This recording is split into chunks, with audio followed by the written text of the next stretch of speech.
Another training camp practice in the books here at the Raiders facility in Henderson. Adam Hill, Vinny Bonsignor here with you. Talk about everything going on with the Raiders. It was a defensively focused day, at least for us in the media, as we talked to defensive coordinator Paul Guenther, defensive line coach Rod Marinelli, Malik Collins, who has kind of been referred to as the potential key to the defense. So I think we were watching those guys a lot out there. What did you think of the defense today? Yeah, I think the defense has been looking pretty good, actually, and it just looks different. It looks more talented, more athletic, more explosive.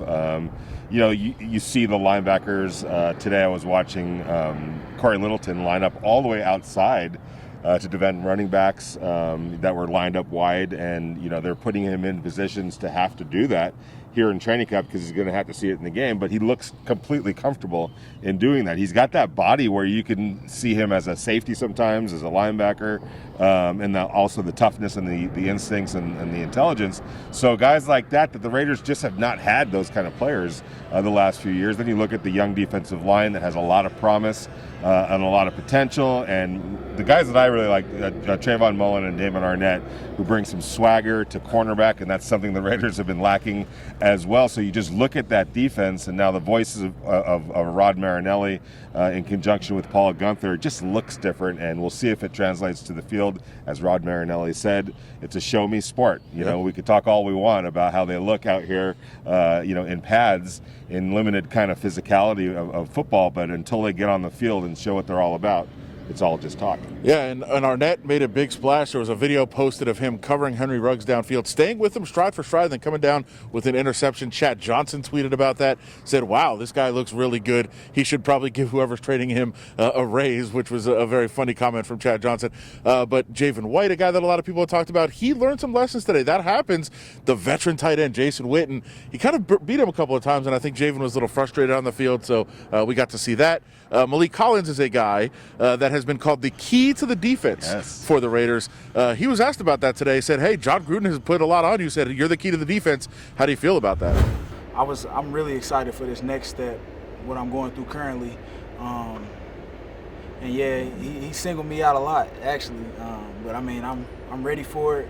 And I know, he's the man, and just like Coach Marinelli, and I know that's what I have to be.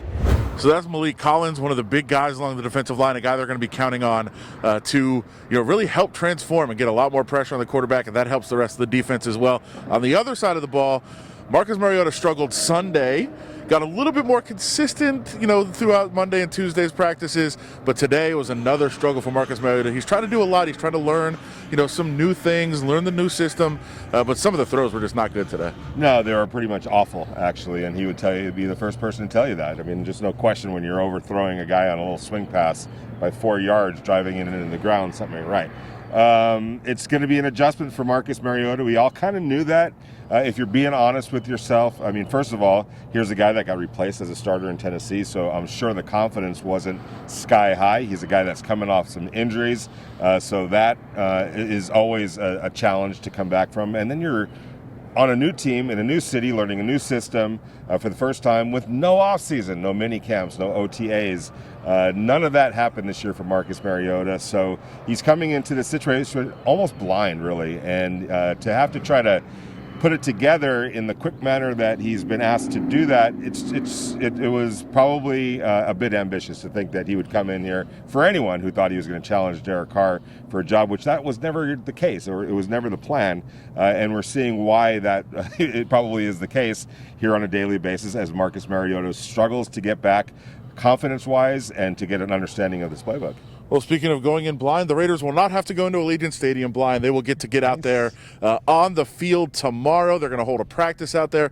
I think one of the keys is just to kind of understand what you're getting into. They wanted to make sure the guys got in the facility early so they wouldn't be awed by what they saw here. Same with Allegiant Stadium. Where's your locker? Where do you walk in? Where do you park? Like all those things that they need to learn about, and they'll get a chance to do that. They'll get on the field. We heard Paul Guenther talk about what it means to the team to be able to get out on the field at Allegiant Stadium tomorrow. I think it's important. Me personally, I haven't been in the stadium yet. A lot of the players haven't been there yet. To see the locker room, to see, hey, go through the routine, see your locker, see what it looks like, what the walk is coming out. It's good for the stadium people to get ready for a game-like atmosphere. So we're going to treat this like a game, coming out of the locker room, stretching, doing all those things. Then we're going to get into practice, or, do some different things. So it's a good routine to see where we're going to be playing our home games at, because a lot of our guys haven't seen it yet. Look, there's a reason why even NBA teams sometimes have walkthroughs or just shoot-arounds at the arena that they're going to be playing in the morning, is because you want to get a feel for it. I know everything's a little bit different, and for the Raiders, this is their new home, but they don't even know one thing about it. So many players that we've talked about, yeah, I've driven by it. Yeah. I've sat in awe looking at it, but I haven't actually been inside. Got to talk to Mike, Mike Mayock or Mark Davis to get me a free tour in there.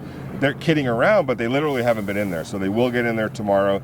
It is important. You get on a bus, you get the routine of, getting out of the game. Where's my car to drive home? The locker rooms. How do I get in? How do I get out? It's just all these little things that you don't want the players having to deal with.